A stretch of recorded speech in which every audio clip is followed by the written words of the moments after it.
மூன்றாம் கண் உள்ளவனுக்கு எல்லாமே வித்தியாசமா தெரியும்.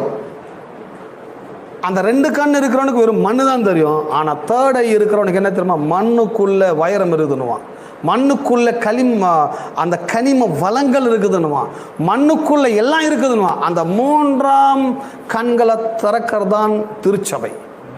தேவன் கர்த்தரோட வார்த்தை, இந்த கர்த்தரோட வார்த்தை ஒரு மனுஷன் கேட்கும் போது, கவனிக்கும் போது, அதுக்கு அவன் ரெஸ்பெக்ட் பண்ணும்போது, அதை ஏற்றுக்கொள்ளும் போது, நான் சொல்லுகிறேன், அந்த மூன்றாம் கண்கள் திறக்கப்படும். என் வேலை என்ன? அந்த தேர்ட் ஐயை ஓபன் பண்ணணும். அந்த மூன்றாம் கண் திறந்து, அந்த மூன்றாம் கண்ணில் என்னைக்கு நீங்க பார்க்குறீங்களோ அன்றைக்கு உங்க வாழ்வில் விடுவு காலம் பிறக்க ஆரம்பிக்கும். அந்த மூன்றாம் கண் வேற ஒன்றும் இல்லை, அதுதான் ஞானம்னு சொல்லலாம், அதை விசுவாசம் சொல்லலாம், அதுதான் கடவுளுடைய சக்தின்னு கூட நாம சொல்லலாம். அந்த தேர்ட் ஐ என்ன?